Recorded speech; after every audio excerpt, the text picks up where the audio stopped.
Yeah. All right, we are recording. Okay, welcome everybody to the first video that I have a co-host on, and I'm really excited about this. Most of you, if you're watching this channel, you already know him. This is T.C. Manning. He was the author of Cherubim's Call, and he worked with James on a couple of the Rise of the Republic books. You want to go ahead and say hi?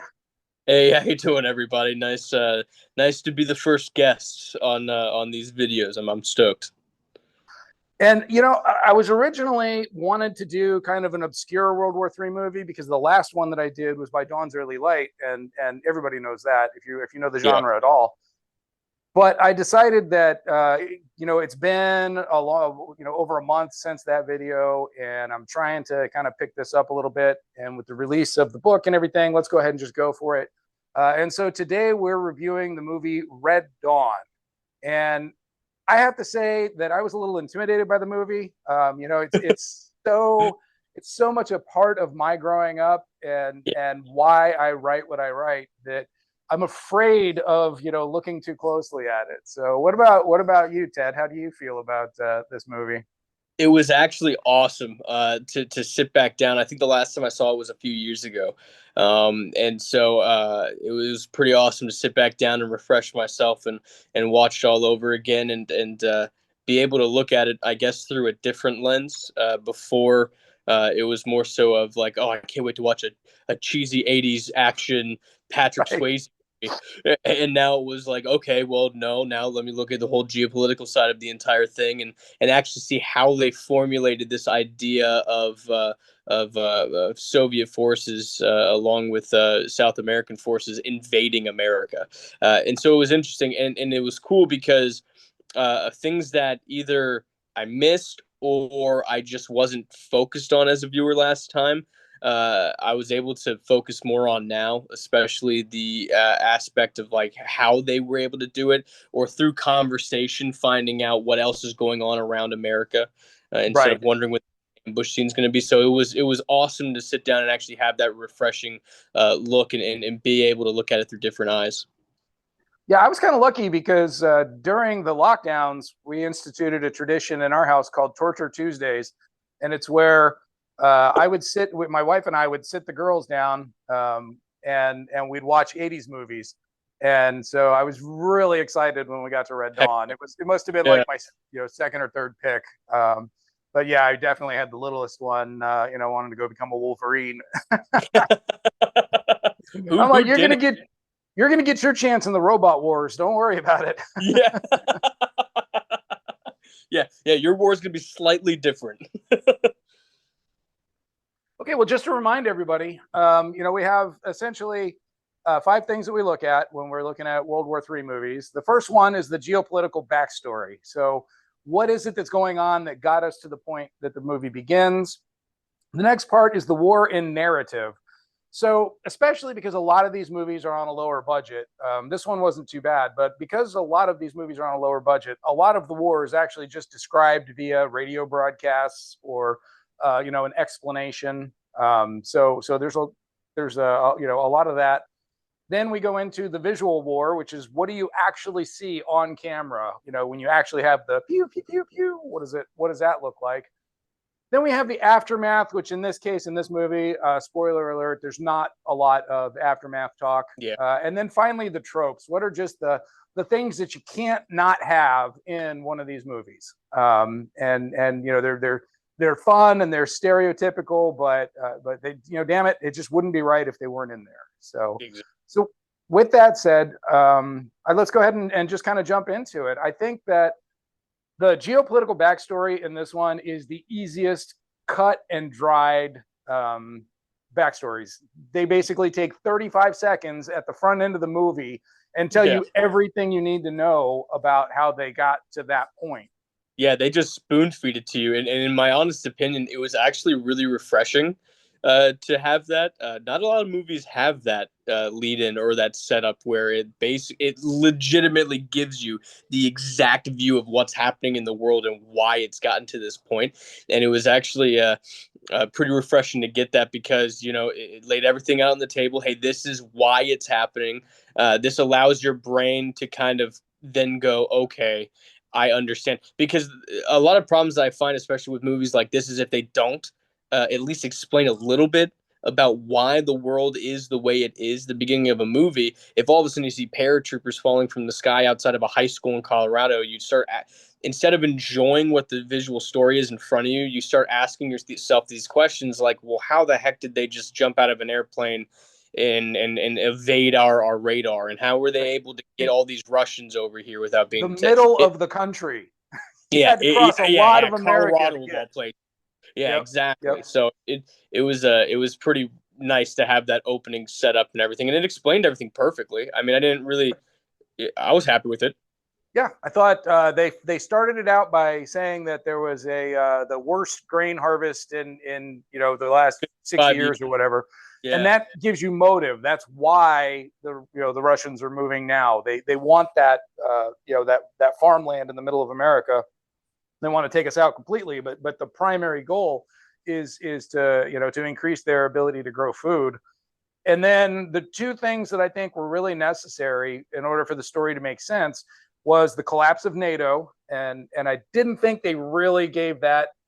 I mean, it was 35 seconds, so what were they really going to do? I, yeah, when it comes to that was the one piece of that beginning narrative that made me want more. Right, Because that's such a huge deal to just say NATO dissolves, America's on its own, and you're kind of sitting there like, well, how did that happen at the height, or not the height, but the back end of the Cold War where the Soviet Union is still a thing? How in the world did NATO just out of nowhere dissolve? right, You exactly. Yep. Especially when at the time that was it. It was the big red bear versus NATO. So it was just it's one of those things where it almost feels like they had to shoehorn that in order to make it believable, which I totally understand. And it was nice that they surrounded it with all these other facts and extenuous circumstances, so you could be like, okay, whatever. But that is Right. one little piece of the pie that I was like, damn, I wish I had just a little bit more information on why. And then the second thing that was necessary was the Mexican Socialist Revolution. Yeah. They didn't go so far as to say that Mexico was a hardcore socialist or a communist country. They weren't actually part of the invasion, but they let it happen. Yeah. So I think that was It it sounded to me when the Cuban officer was speaking to the Russian about it was a conversation they were having about how he used to be a partisan, that's right. right, and Yep. he kind of talked and recanted about almost like a timeline of where he went from the moment that he was a partisan and helped take over his country to then move over to the South America, the Panama, Nicaragua, all the way Right. up into Mexico. And it sounded more like they had this gigantic South American force, communist force, that then, with the help of Russia and everything, was able to Yeah. almost like a campaign move up through the South rapidly. Yeah, I think they mentioned 500,000 man troop strength for both Cuba and for Nicaragua. So then take whatever else you get. You're definitely looking at over a million men marching, and that's not even counting the Soviets. Uh, Exactly. and we'll get to that. We'll get to more of that when we get to the Warrior narrative. When Colonel Tanner talks about, he gives us the down low on how that all played out.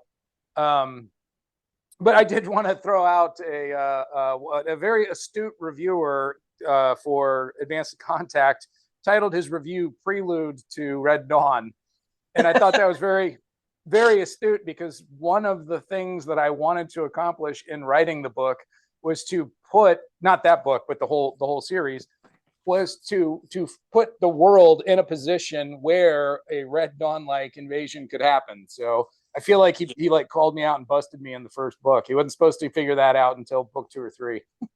No, well, I mean, it also comes down to don't look too hard into that because at the same time, there's not a lot of material that we have when it comes to well-known World War III / Cold War scenarios, especially when it comes to mixing in alternate history. There's not really a Right. lot of be able to go off of. And so it's obviously going to harken back to that. I think I remember one of the reviews for Cherubim's Call was it was very similar to Starship Troopers, and it gave it a run for its money. And I was like, why? Because it had a basic training scene in it. Like That's it was, right. you know Yep. what I mean? You're Like like, it was also just the same as Full Metal Jacket. yeah, yeah, exactly. So I think they take these examples that are fresh in their mind and they kind of just run with it. But Yeah, it's a great form of flattery. I of mean, course. yeah, if I had my book, if I had written a book and they're like, oh, it reminds me of Red Dawn, I'd be like, heck yeah, dude. That's I right. love Red That's Dawn. right. Uh, all right. So that's the geopolitical backstory. Again, 35 seconds well spent. And actually, and I feel like an idiot because I was talking to Mike from the World War III 1987 blog, Hmm. and I'm going to put a link to his blog again in the timeline. He actually has a blog Right. post that literally takes everything from like 1984 to 1987 or 89, whenever Red Dawn was supposed to take place. And he actually explains how it could all fall into place, what would Oh, have had to happen to get that's from point A cool. to point B. So all that extra stuff that we were talking about, he actually catalogs it on his blog. So I'll put a link to that particular blog entry. He's awesome. Yeah, but Mike and I were talking, and he was like, because I was pretty sure that it was Rand that did the think tank that did the backstory on it, and it was like, no, it was a different one, and now I can't remember which one it was, and I didn't write it down. But it'll be in his blog entry, so be sure to check that out. And I hope that's not showing up on the video. We're gonna have to edit that. So I'm Oh, putting my hand up to remind myself that I have to get rid of this. I got a weird error. Okay. Okay, hold on. No. Okay, that was what it was. Um, so the war in narrative, and in this, it's kind of weird because we get a lot of narrative in this, but we also get a lot of screen time, and so this is one of the first times where you kind of get a lot of both. Um, and so, and just to remind people, this is going to get a little time hoppy, okay? Because I want to go through the war in narrative uh, in chronological order, and then we're going to go back and do the visual war. So we're going to start this. Like, I know I want to talk about the high school scene. Everybody wants to talk about that yeah, opening scene, and that's yeah, just that's great. We will get to it, but first, just because this is the format I have, the war in narrative. So the first time that we get any narrative, it comes from Mr. Mason, an acquaintance of the Eckerd kids. All right. Uh, so this is a little rougher than it should be. We're talking about the narrative dump, and that Mr. Mason says, "Hey, you guys are 40 miles behind enemy lines," and he gives them the radio, which is going to allow them to get more of a narrative. I was surprised that we didn't get more information from the radio. Instead, all we got was that really cool throwback to The Longest Day. I don't know if you yeah, know that, but yeah, that the yeah, John has a long mustache. The chair is in the corner. It's like straight from The Longest Day. So yeah. um, that was a nice Easter egg. Um, and I don't know if you got much to say about what Mason says. I have a feeling that our the next chunk of narrative is really what's gonna be worth chewing on. Yeah, mostly because Mason. Well, all right. Storytelling wise, it's a contrast, and this can lead into the next thing. But it's a very nice contrast between two different people. You have Mason, who, for all intents and purpose, is inside of this cabin in the middle of nowhere. All the information that he has is realistically what he would have. He That's is right. locked the rest of the world. There is no internet. It's the 1980s. There's no internet. You can't get on your iPhone. You can't get on a computer. So, I mean, saying like, well, you're 40 miles behind the line, behind enemy lines, and there's a free states, all that stuff is what he would hear through the grapevine or through Shortwave. rumors or whatever people have that can trade information, especially if he's hiding two people in his house as well, his granddaughters. And so, all of these different things, it comes from a place of someone who won't have all of the answers. And so the audience, who is trying to struggle to understand more can relate and feel what Mason is feeling right now and just has to live with it and deal with it. And then you get the transition into the Air Force pilot who does know Tanner, That's who right. does a lot more information because of his military background, because before he gets shot down, he obviously came from a military base or somewhere where there's a lot more information coming in. He is an officer, he's a colonel. So, the contrast between the two is pretty stark. And I think narratively, storytelling wise, it's perfect. Yeah, I mean, and I think you're absolutely right that how is Mason going to have any information? But on the other hand, how could Lieutenant Colonel Tanner not have a lot of Yeah. this information? Having access to high level briefings. And so Tanner's dump gives us just some brutal facts. Like for example, there was a nuclear exchange that kicked this thing off. That's something that when I was a kid, I was like, wait, what? That was confusing to me because all of the nuclear wars movies that I had been involved in, it was strategic global thermonuclear war. Everybody's dead. So to Yeah. have a short tactical exchange, well, it was a strategic exchange, but to have a short exchange followed by a backing off, Hmm. that I'd never heard of that before. When I was, and you got to remember this movie came out when I was what, 12, Yeah. sometime between 11 and 13. Um, so yeah, that got me. And so we had that, and then he explained how they came across, and we mentioned this a little bit when we were talking about the geopolitical situation, and that is that the Nicaraguans and the Cubans, along with the Soviets, penetrated the southern border and marched right up the middle of the country. In fact, based on what Tanner said, I created a little map that, if I'm smart enough, that we can go ahead and share here.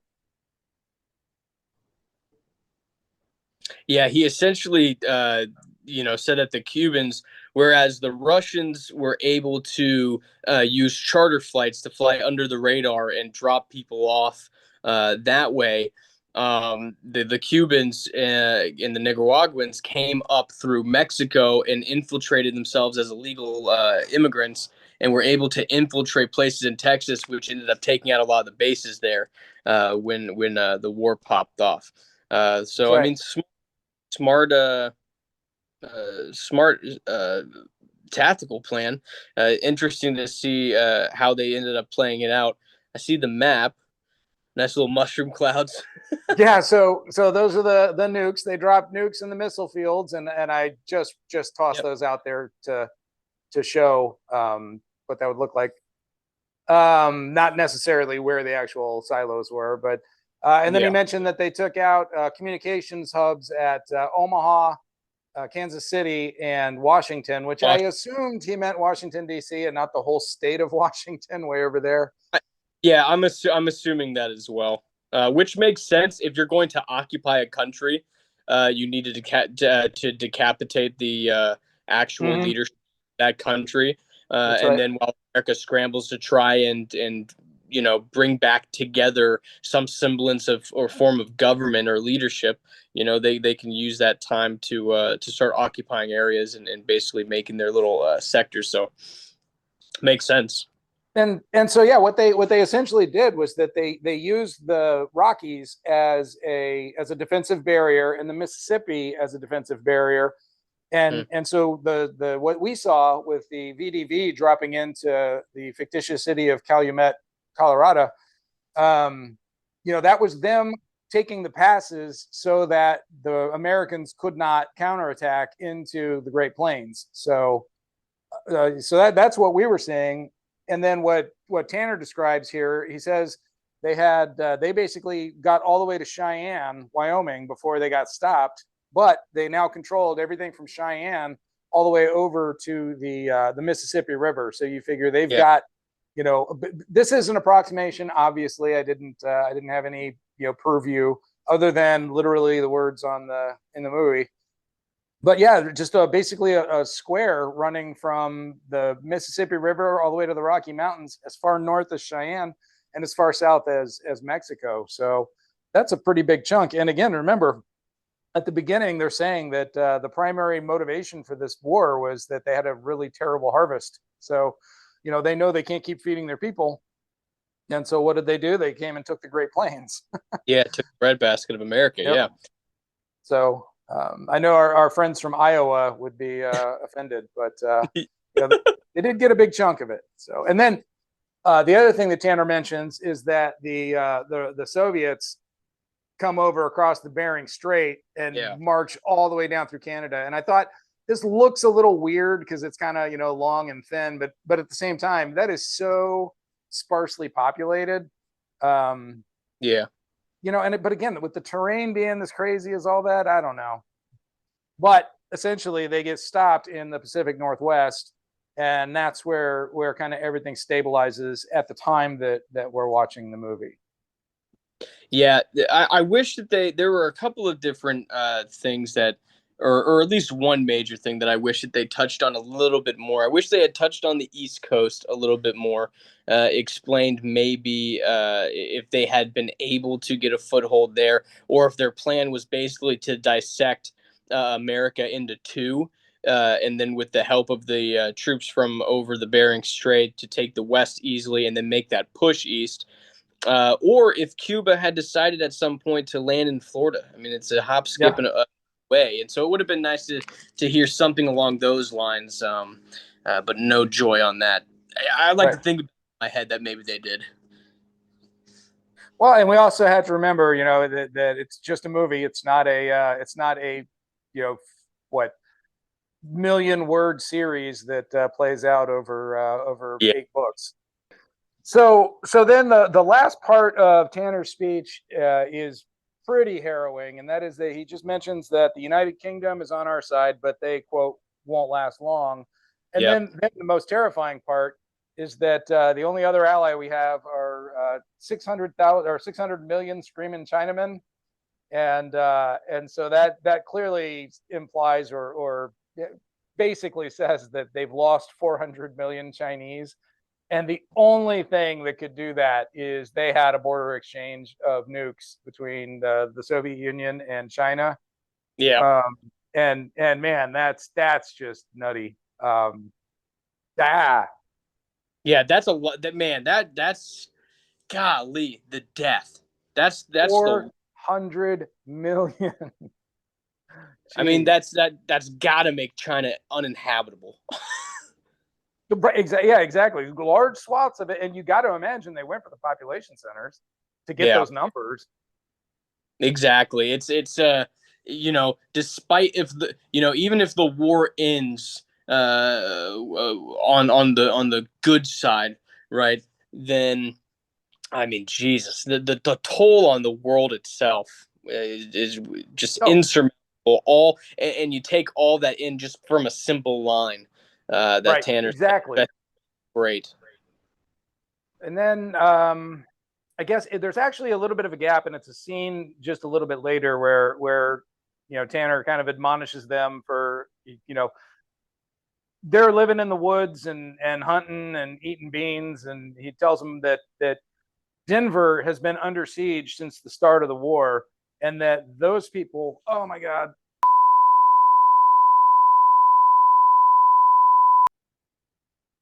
Hey, Ted, your beard got longer.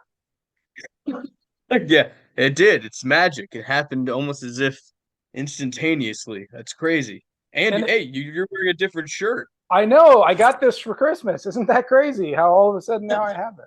Oh, how did that happen? Yeah, sorry, folks. We had a little bit of technical difficulty. And if you're following us online, you've definitely been in for the drama. With the holiday, we started this on December 16th, and we did really well. We were killing it. We were moving along, and then all of a sudden, we had the whole wheels fell off the wagon. So we had to pick it up and try again. But it was the holidays coming up, so it was impossible for us to get our schedule sorted out between the two of us. And so here it is, a month and a day later, and we're going to try to pick it up about where we left it off. Anything you want to say before we get started, Ted? No, man, let's dive into it. I've been waiting a month for this. All right. So we were left off. We were talking about the war in narrative, and we were really getting to the end of that. And that was where Tanner was explaining to the group that Denver had been under siege essentially since the very beginning of the war, and we Mhm. could see that on the map, which I'm not going to bring up again right now because it's elsewhere. But so from my perspective, it really seemed like Denver was being portrayed sort of like the Stalingrad of this war. Um, Yeah. where his line was that they would kill for a can of beans that these kids are eating on the mountain, and then even alludes that they're resorting to cannibalism at some instances, and Yeah. that's Which I about. can see.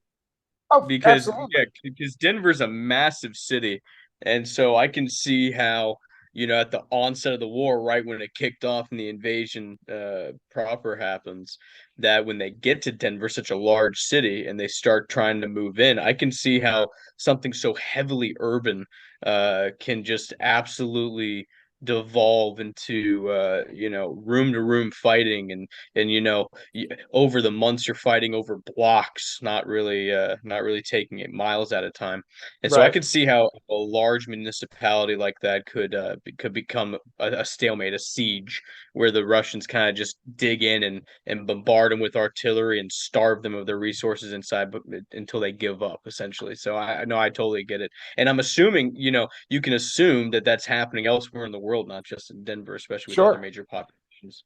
I think with Denver, one of the things that makes them unique is their location on the edge of the Rocky Mountains, right there, and their Mhm. distance from the front. So if they're coming up from through Texas, and it's really kind of light infantry that have taken the Rockies, they're not going to have a lot of artillery and heavy equipment until months into the war as they kind of bring it up. So I think that really goes to it as well.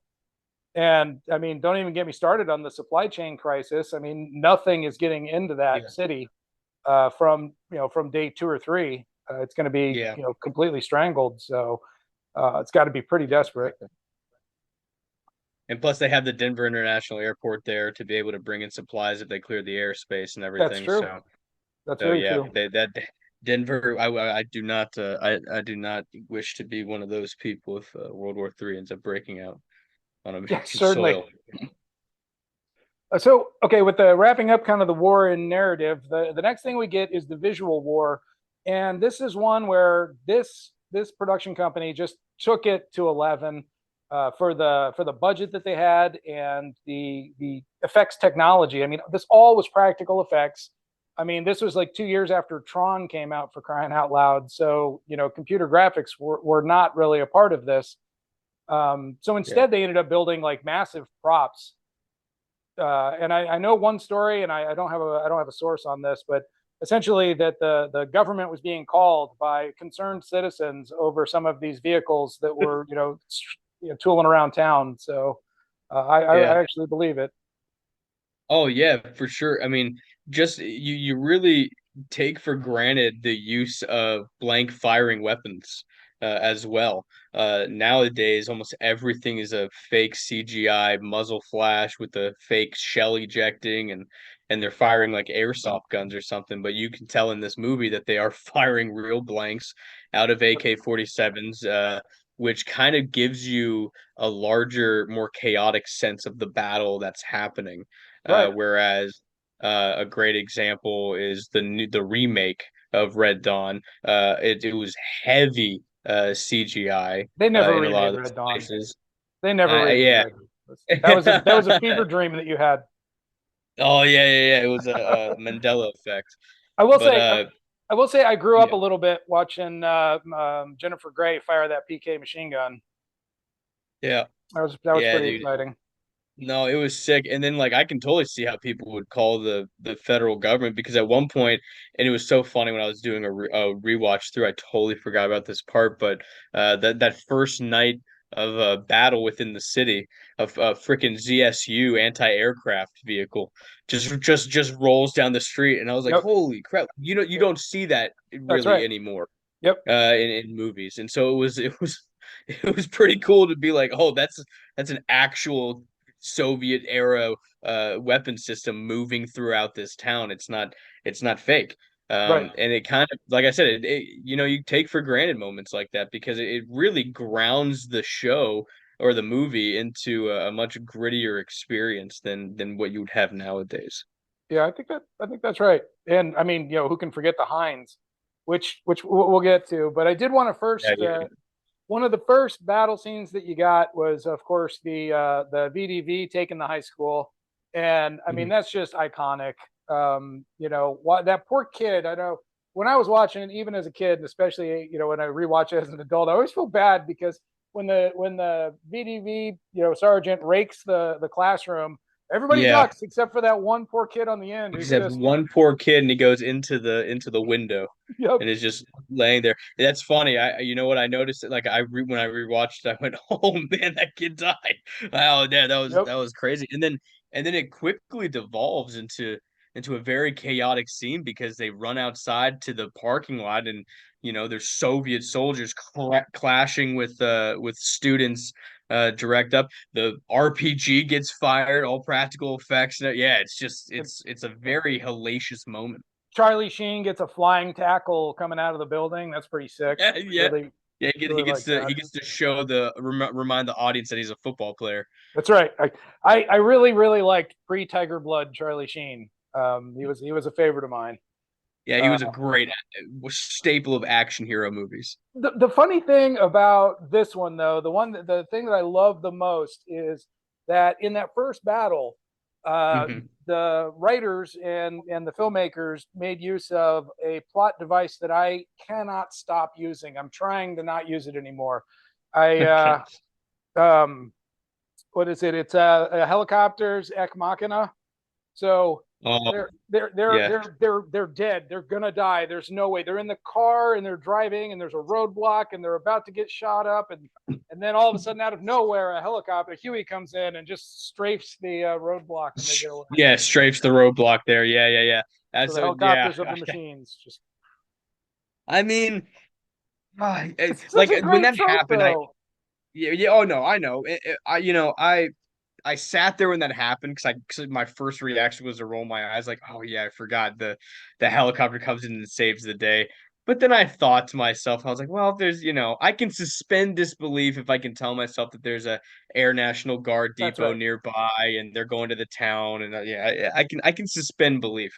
But yeah, that is a big trope whenever you kind of use that God complex to just kind of sort your problem immediately Right. because why not? It's Yep. there. It happened in Monroe Doctrine 4. I had my Yeah. my spotter team was stranded on the mountain, and the Polish helicopters come in and start shooting all the Chinese. Same thing happened Yeah. in Advance to Contact. They're about to get overrun. Oh no! And then here comes the missing helicopter comes in, and first squad saves the day. So Yeah. yeah, it's fun. It's hard to get away from. But I will tell you that in Fire and Maneuver, there is no helicopters ex machina. So Oh, so well, readers need to watch out then. If characters start getting into perilous situations, they might not make it out this time that's right. around. Don't expect the cavalry to come over the mountaintop. At least not in helicopters. Air support It's just ex a machina. tank ex machina now. So and actually, one of the last things I remember, and I think this was from that first fight. It might have been a little later. Was they had there was like stock footage of an F-111 overflying the Yeah. battlefields, kind of Yeah, yeah, yeah. stray. Not sure Yeah, where. it's cool. That's another thing with when it comes to practical, and we'll touch on it later. You said, but because they use practical effects, when you see all of those helicopters, right? Those are real helicopters. It's not Right. BS. And Yeah. so it's I mean, like I said, it grounds you in that reality. Those are real things that are there. It's not just fake and put in there and post and they made it look good. No, they had real pilots up there. It reminds me of, man, what was the movie? It was a movie about I think it's just called Waterloo. It's this great epic about the Battle of Waterloo. and there's a scene where the cavalry is charging, and it's thousands and thousands and thousands and thousands. It almost takes your breath away how many, and then as you're watching it and your breath is being taken away by it, you realize that that's real.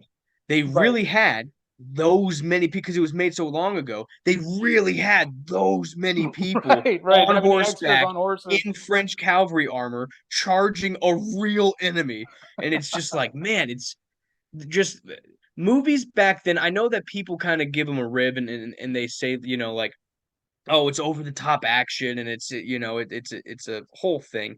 But man, when you really break it down, what filmmakers, directors, everybody on set, what they had to do, to get some of these shots done. I mean, it's so easy nowadays.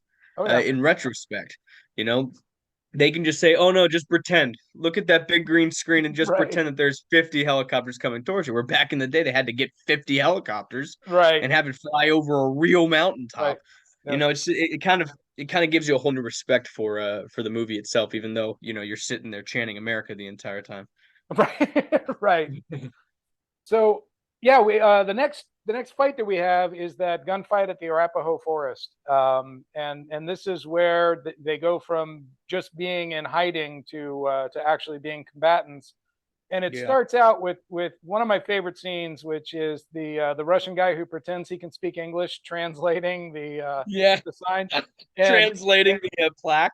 yeah, and that would be 100% me trying to read something in Russian now. Yeah. I would get a few key words, but I'd be making most of it up. So I can totally appreciate that guy.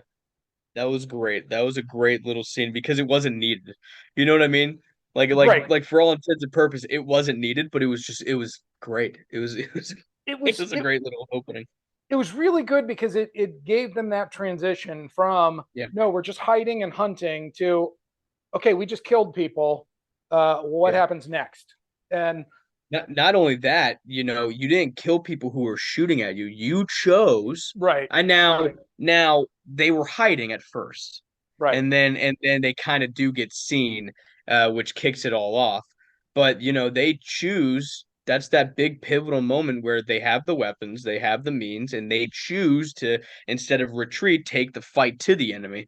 right, And yeah, that's big. That's another big thing with this movie is it brings that human element to light when it comes to, I mean, it could have been very easy, especially for the time and era, for them to choose not to address the more human aspect of recognizing that these are teenagers in high school that are right, now killing adult Russian special forces and just regular soldiers and everything. And so uh when old boy starts lapsing deep into his sanity, he has some freaking great one-liners. Dang, what's his name? It's played by Michael C. Howell, or that's right, this is his name, right? Michael C. Howell, it's not Thomas C. Howell, Thomas C. Howe. Yeah, Tom, it's Thomas Robert. C. Howell. Yeah, Robert. Yeah, he has some great lines, Yes, dude. I show you how Soviet dies. I've seen it, man. Yeah, I've seen it, man. He says something about Tanner not being tells him that afraid. that all that hate's going to burn him up. That's good. He goes, yeah, it keeps me warm Yep. inside, or something like that. And I'm just like, golly, dude, The kid was this born kid's again been hard. changed. Yep. Yeah, Yeah. this kid has been hardened quickly. Right. But then, you know, here's the thing with that though, is that you see, which is what I want to do with characters. It's just something that I absolutely love. You know, they could have stopped right there, and he could have just been the campy one-liner guy where you're just like, man, that kid's badass. But as time goes on, you slowly see himself begin to detach himself from that reality, Oh yeah. and you start seeing him being really mentally afflicted by it. Not just the cool one-liner kid anymore. Like he's dealing with some shit, man. Yeah. And I love that they went that route. Yeah. When I was a kid, I couldn't figure out for the life of me.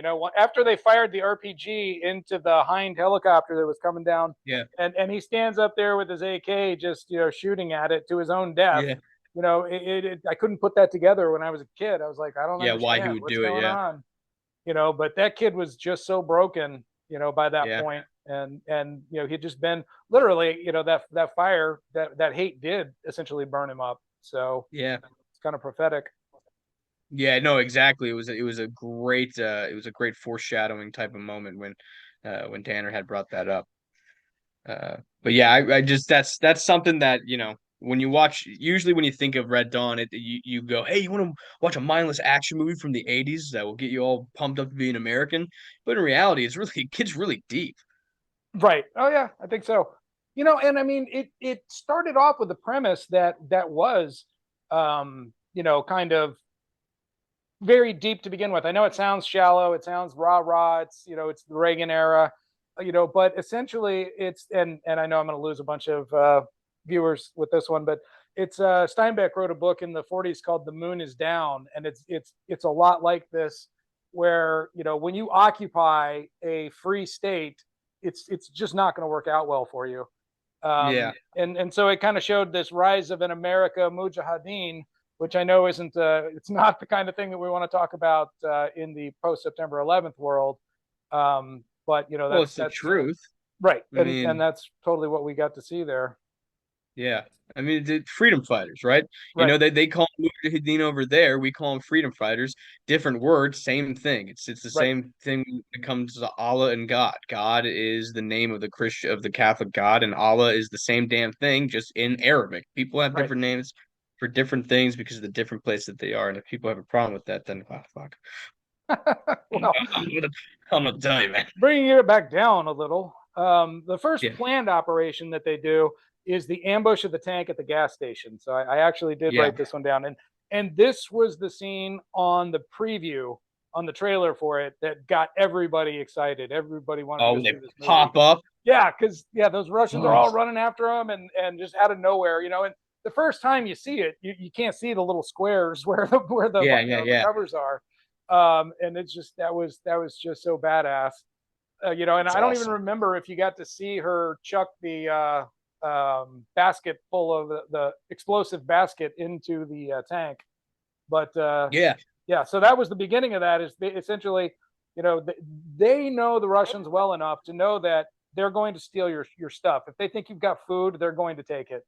And yep. so they get that inside the tank. It blows up, and now they're chasing her. And man, that's got to take some serious guts to be right up close to them and Oh be, yeah. and so yeah, it was just that was Especially a woman. I mean, oh yeah, she ran a risk there. I mean, they were even catcalling her and everything and trying to get her to come closer and stuff. So right. yeah, it was yeah that was awesome. I always remember that they did a homage of that scene in the movie we shall not speak of. But yeah, that was that was a great scene. And it still got me get. I knew it was coming. It still got me giddy when I rewatched it. I was like, oh yes, yeah, it was sick. It's great. We go ahead a little further, and the next thing that we get is the representation of air war in Red Dawn, and that is really just Hmm. smoke in the sky. It's what you would Uh, see. right, and then when you get the story, and I gotta run this for my buddy Mike, but yeah, see, he says it was he shot down four MiGs. It was 5-on-1, and he got four of them, and so I've decided that they must have been MiG-21s and probably surplus. So then the fifth one got him. So Yeah. what can you say? Yeah, I mean, must have been a freaking wicked good pilot, dude, if he took on five and got four of them. Just shy of that ace, though. Oh That's right. man. That's one hell of a KD he's got going. But what I think maybe he might be an ace, and it depends on how you score it. And I think they Okay. probably wouldn't score it correctly. But it gets to a point later on in the movie where he chucks a grenade into a what looks like a Yak 38 and blows it Yeah, up on yeah, the yeah, ground. God, give the yeah, brother some credit, man. Make him an ace. yeah, yeah. Man, that had some good. The tank scene was amazing too. That scene though gave me anxiety because what they were doing made no sense. And like like I feel like at least one of the older ones should have realized what was happening. Like at one point, they're like, "Hey, just hide, man, because our tank's gonna shoot at this tank." And I was like, "Fuck, no one's worried that an HE round's gonna go short and, Right, right. and slam into him." I was like, "What are we doing, guys? Like that tanker's not gonna hit him on the first shot. He's gonna miss the first shot." So I don't know, man. Yeah, that whole thing just gave me anxiety. A lot of bad mistakes and choices in that fight. Yeah, I mean, the big thing about tanks is that they're mobile. So pulling them up and parking them as a stationary gun. On the other hand, how are you going to capture a modern tank battle, on film like that? So I get Yes. that. No, yeah. The hardest part for me, what I didn't understand at the time, and I do want to tell a quick story. I will try to make it brief, or maybe Okay. you know what? No, I'm going to save that story for Alex to see stories. We're gonna put that one up later. But All right. it's the explanation for when I was a kid. I didn't understand why the tank would fire that. Let's say it's probably a 120 millimeter gun. If it was an M1, which it wasn't, so it's a 105 millimeter gun, whatever. You know, they're all screaming ah, and I was like, oh come on, can't be that loud. Yeah, it's that loud. Um, and but anyway, yeah, you're right that it was a very cringy fight, but it's one of the only tank versus tank battles that I can think of, on film, with practical effects. So I guess we got to give it some With practical effects. Yeah, right. yeah, With yeah. got to give some credit there. Oh no, 100%. It was still awesome to watch. I mean, when you're looking at the American tank way down in the valley, and you just see the smoke go, and then you hear the boom of the cannon, it's like, yes, dude, that's how it's supposed to be, and that's how it would look. Yeah, That's another beautiful thing about practical effects is that you can't fake it or make it any more grandiose than real life. And so you see it and you're like, shit, that's what a tank battle is, man. And that is what it is. It's literally yeah. them just lobbing around to each other till they hit. I mean, obviously that one, my whole thing about that the Russian tank that was up on the top, obviously it was providing Overwatch. That was probably an OP of some sort. For especially for that valley, it looked like a big flat plane. Hmm. Um, and so yeah, the attention to detail by the production crew and by the writer and the director and everything like that to a lot of that stuff was pretty awesome uh to see them kind of map it out Hmm. with the understanding of how modern tactics could be used in a guerrilla system like that was pretty cool. It wasn't just ham spoon fed together or ham put together or whatever. It's Yeah. so but And that one, that obviously that was the first battle where they actually took casualties, which was kind of mhm. interesting. They made it a long way before anybody got shot, which is a little unrealistic, but it's worth getting more investment into the characters. But it wasn't Yeah. it wasn't the last. So after they had that fight and Tanner and Aardvark by it, they find themselves. It's still the winter time, and they get ambushed by what I'm guessing must be a Spetsnaz unit, um, in the snow. When they're actually they're ambushing the guys that are tracking them. So essentially they Yeah. understood that they were being tracked. They set up an ambush.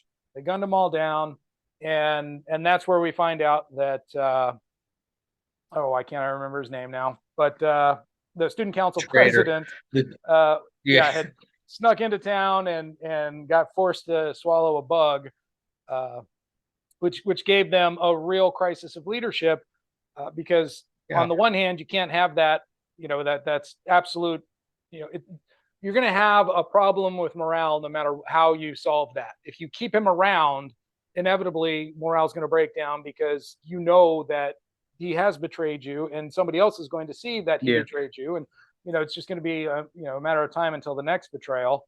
On the other hand, when you do kill him, there are going to be people that disagree with that call as well. I feel like the second, option, the one that they ultimately took, was a bit more of like excising or removing a cancer as opposed to letting it Yeah. metastasize and continue growing. So I guess at the end of the day, Well, that's you also got to think by that point that like they weren't together for a couple weeks like they were in the beginning. Like they had been together for seasons at that point, and they had been together for a very long time. And so you have to take in consideration that he not only knows where they currently are by being able to put a tracker in them and have it be tracked like that, but he knows like their tactics. He knows that's right. where they would go in this situation. The amount of intel in his head, if like say they excommunicate him, right? They go, well, Right. we can't keep you. We're not going to kill you. We'll excommunicate you. Well, he'll get picked right back up by the Russians. They'll be like, why is everybody dead and you're not?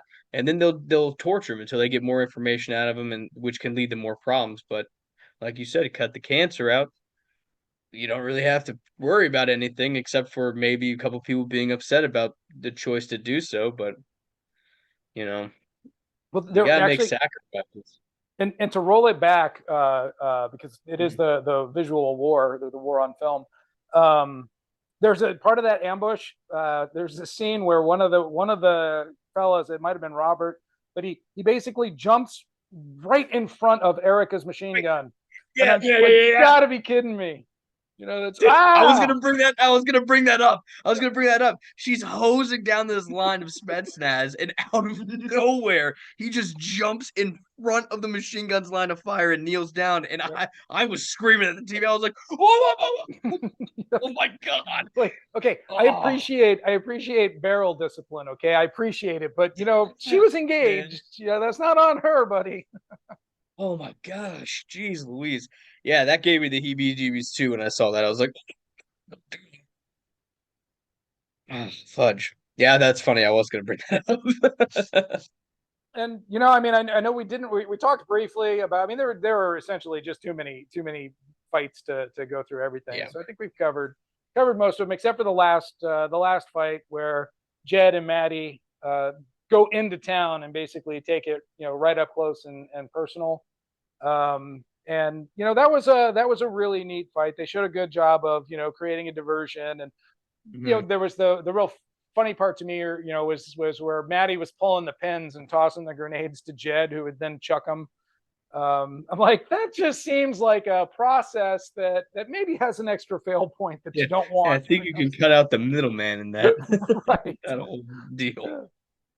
But I'm But guessing hey, you got to get Jed your was the cool moves in. quarterback and Maddie was a linebacker. So yeah, Yeah, yeah, exactly, exactly. The one thing that I kind of, oh man, that I kind of didn't agree with, was when the Cuban leader comes out and runs into him and then doesn't decide to do anything.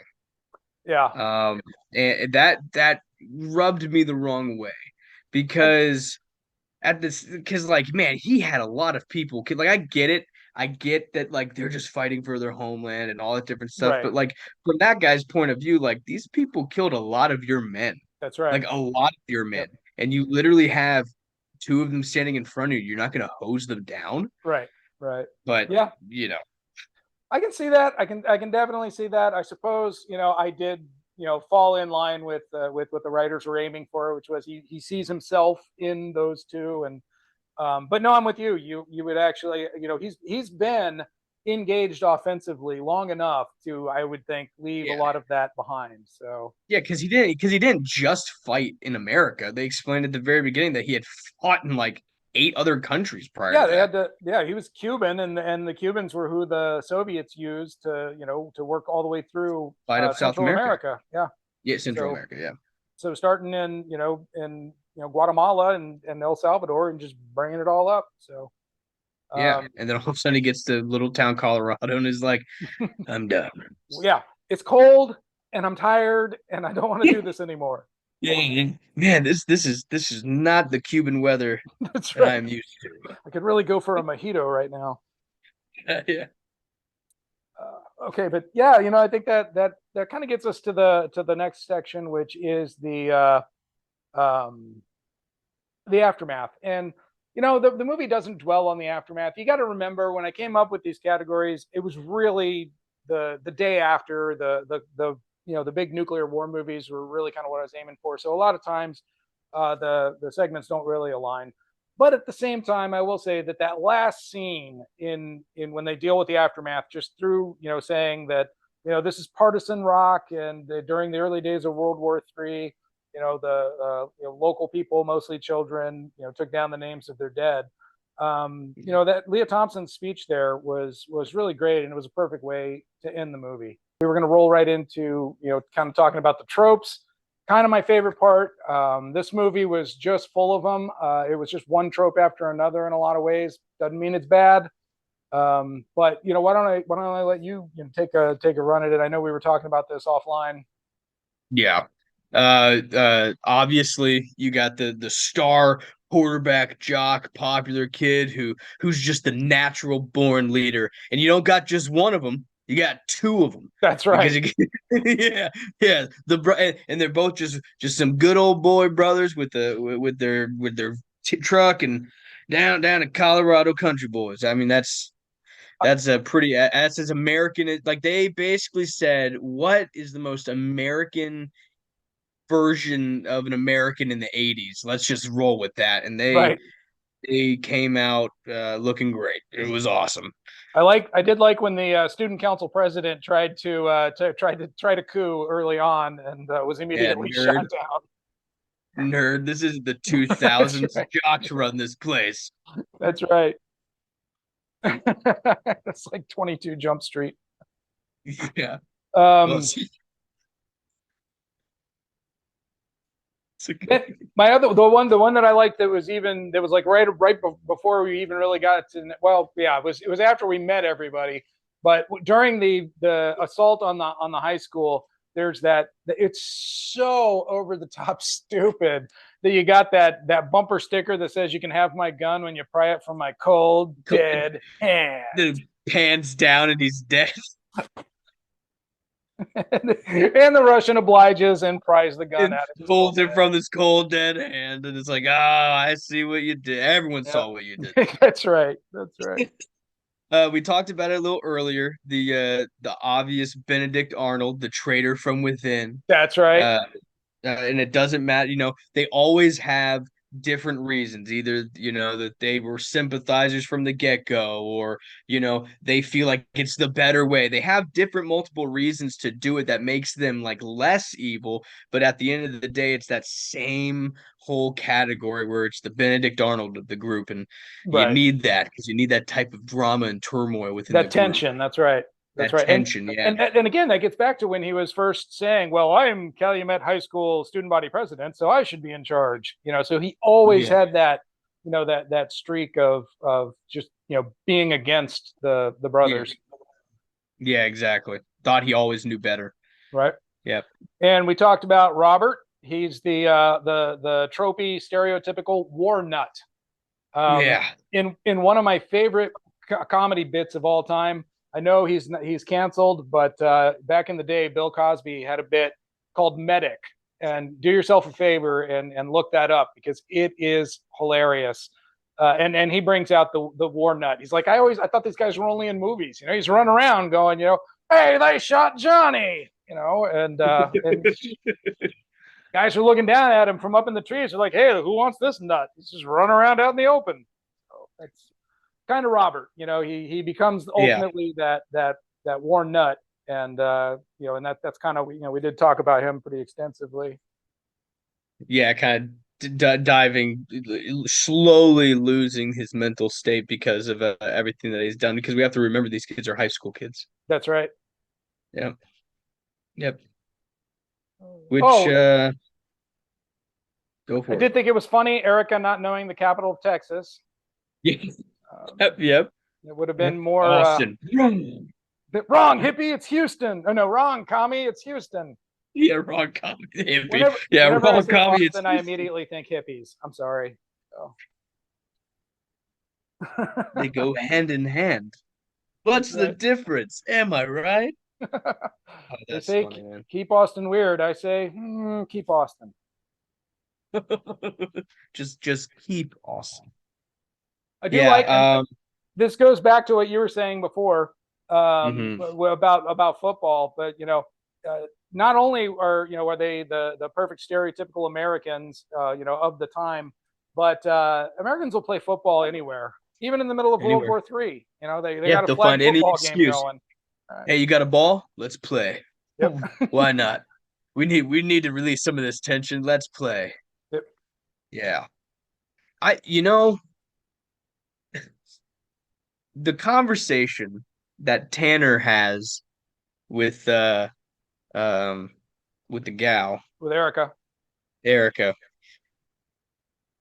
did it seem a little weird to you?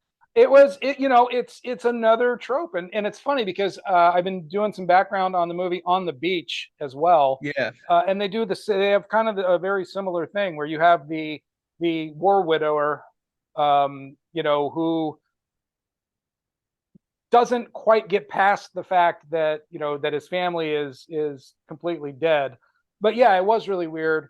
You figure, they definitely allude early on that she went through a significant trauma, and yeah. so she might be looking to rebuild that, and she sees him as somebody who's safe and kind of like a father figure. But hey, paging Dr. Freud, what the hell do I know? Yeah, I don't know. It felt like either the dialogue or the actors chose to take it in a weird manner. It just felt off. Oh yeah, It didn't feel like a conversation that an adult was having with a child. It sounded like a conversation that an adult was having with an adult. right. So And it was a weird thing. it was, I think it was But supposed to be weird. yeah, and you know what? I didn't even think about that. The whole the widower trauma, and then talking to her. That actually that makes sense. I kind of can understand it at that point. So that's interesting. I didn't look at that angle before. Yeah, it's weird because then on the beach, in the book, he's like, he's like, no, I'm still married. That till death do us part. I don't know that she's dead. Who knows? But in the movie, he's like, oh yeah, yeah, okay, let's hook up. Sure, why not? Figure that out. Of course, it was the '50s, so it was all much more subtle than that. Don't get me wrong. Yeah, of course. But yeah, I mean, okay, so just kind of final thoughts. One of my favorite movies of all time. Definitely, when I was a kid, this was definitely my favorite movie. It's probably like 60% of why I write war porn today. Um, and so yeah, I just all the thumbs up. Fantastic. Fantastic all around. Yeah, I would agree. I went back into it to rewatch it thinking like, all right, I'm gonna sit down and watch this campy 80s action movie. And I walked away from it going like, man, I forgot how much I just absolutely love that film for all the special nuances in there, the use of the practical effects because they had to.